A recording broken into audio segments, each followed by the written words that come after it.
muchachos, welcome back to my channel. For today's video, I thought I would share with you guys my favorite nut milk recipe. As someone that is dairy free, I rely on nut milks for a lot of reasons, from cooking to baking to smoothieing. I also just like to have it plain on its own, and I like to find different ways that I can kind of spice it up and make it that much better. So I'm going to show you guys my base recipe for nut milk, and then also just a couple variations that I like to do that are really good for you. So I hope you guys really like this video. If you're new to my channel, be sure to subscribe, and we're gonna go ahead and just get started. So a couple things I wanted to mention. A lot of people want to know, is it more cost effective to make your own almond milk at home versus buying it at the store? It depends on where you live and how much your groceries cost. For me, it actually comes out pretty darn even. So most of the time I will actually buy an unsweetened almond milk from the store. Silk is my favorite brand. I find it to be the creamiest and the most nutritious. Let me know your favorite brand if you have a favorite nut milk brand. But the reason that I still like to make it at home is because I can really do what I want with it, and I can be really creative with it. And it's also a hobby for me. Cooking and baking and just creating things is such a huge hobby and interest of mine. So if I can put a little bit more love into the things that I eat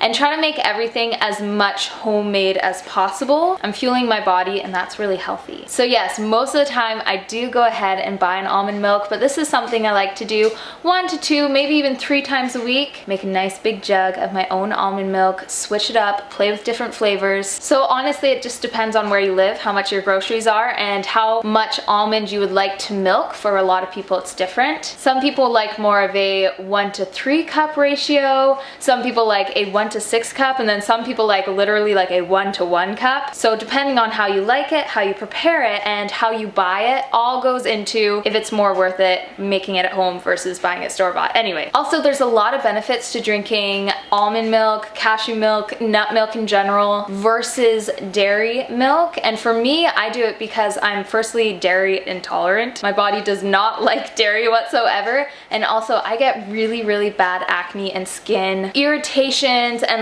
rashes on my arms when I start to have dairy in my diet. So I just stay away. So if you're someone that gets acne really easy, or you have a lot of skin issues, try cutting out dairy. There's a lot of hormones, there's a lot of sugar, there's a lot of fats, there's a lot of stuff that actually really isn't good for you in dairy. So maybe nut milk, and just going more of a, I'm still eating my hair. Going to more of a dairy-free option or dairy-free lifestyle could be really helpful for you. A couple years back, it was hard for me to make the transition, and then 2 weeks in, I realized this is the good life. Anyway, I can make a whole video about what it's like being dairy-free and how it's really just changed my life. But for now, we're just gonna go on to the recipe, and I hope you guys like it. So here I have cashews and almonds. I just want to make sure that I have soaked them overnight in cold water. This is 2 cups of cashews and almonds. I actually have probably 1 3/4 cups of almonds, and then the rest cashews. I like adding a little bit of cashews into any sort of nut milk that I make, whether it be almond or something else, because it gives it a intense creaminess that you don't get from just using almonds. I'm also going to thoroughly rinse all my nuts, because when you soak them overnight, they can let out a bit of a residue and also somewhat of a bitter starchiness that I just want to get rid of, because I want my milk to be as creamy and delicious as possible. So I just use warm water, make sure they're thoroughly rinsed, and then I'm gonna start putting everything into my Vitamix. So I start with putting my nuts in, and then I'm gonna put in water. So I like to do a 1 to 3 cup ratio.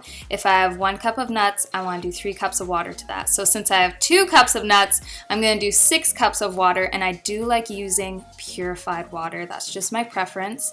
To sweeten it, if you want it sweetened, I like to use maple syrup. It's not refined. I use organic, pure maple syrup, and it has a lot of antioxidants in it, which is great. I'm also going to use Madagascar vanilla. This is just a thicker, more intense, rich vanilla, and I'm going to put a tablespoon of that in because I really like vanilla. Also putting in a little bit of sea salt, and I'm going to put the lid on my Vitamix, and we're going to work some magic. We're gonna start blending. I love this process. I love just seeing things in a blender. I don't know why. I get this with smoothies, when I make nut butters, soups. So the more you blend it, obviously, the more fine all the nuts will become, and therefore you'll get either more of a richer taste in milk or creamier milk or both. So I like to blend it for a couple minutes on high, and that's just to make sure that I'm getting the most out of the nuts that I can. Next, we're gonna start the straining process. So this is just a nut milk bag. I buy this at my natural food store. I don't know the brand. I don't even think there really is one, but they just sell them. And the reason you do this is because you wanna usually strain out all of the nut pulp from the milk. Some people like the pulp with it. For me, I don't. I like a really creamy nut milk. A little bit of pulp is fine, but for the most part, I want it to be as smooth as possible. So this is the point where I kind of just hold it and let a lot of the liquid fall out. And then you gotta work your hands into the nut milk bag and really start squeezing it and encourage the milk to come out.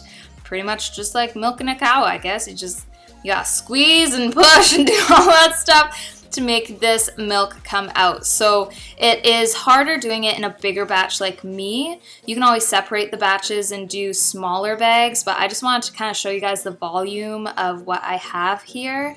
So I like to take a good 10 minutes actually and just really make sure I'm pulling out all of the liquid. And once it feels kind of like Play-Doh or clay, you know you've done all that you could, and you need to either discard the almond cashew, or a lot of people will bake it in the oven and it becomes a nut flour, and I think that's really great. I'm also just going to pour all the milk into a smaller container so I can easily pour it into my jug. I actually had Calvin in the baby carrier on my back while I was doing this, so I spilled a couple times because he kept moving. So I'm just gonna wipe down my bottle, and I have my delicious, delicious almond milk. This is ready to drink right away. I like to put it in the fridge and really let it cool. I like chilled almond milk. But here I thought I'd show you guys some variations of what I like to do. So this is cocoa milk. I'm gonna put in some maple syrup just to flavor, vanilla to flavor, and then I'm gonna do organic non-sweetened cocoa powder. I do anywhere from 2 to 4 teaspoons of this. I'm gonna seal the jar and I'm going to shake it up. The more you shake it, the more it just becomes blended and creamy. This is absolutely delicious. It's a great alternative to chocolate milk, and I think it tastes better. Also, a lot of people are asked about my golden milk. So again, maple syrup, vanilla, it's all to taste, and then putting in turmeric. So I do 2 teaspoons here. Sometimes I'll actually go up to 4 if I want a lot of turmeric in my system, and that's how I make my golden milk. This almond milk will keep for about a week, and it's always gone within a couple days, so I'm usually good on it. My daughter Ivy really likes it too. It's really nutritious. I find it to be really yummy and so easy and affordable to make. Thank you guys for hanging out with me in my kitchen and joining me for this video. I love cooking and baking, it's just my favorite. So if you want to see some other kind of videos like this, I can even show you guys how I make my dairy-free ice cream. It is so good. Let me know in a comment down below. I make a wicked mint dark chocolate chip ice cream and it has spinach in it. I know, crazy, but it's so good. Maybe I can do dairy-free vegan ice cream 3 different ways or something like that. Let me know if you guys want to see that video, and I'm just gonna go ahead and say goodbye. I love you guys, and I'll see you all in my next video. Bye.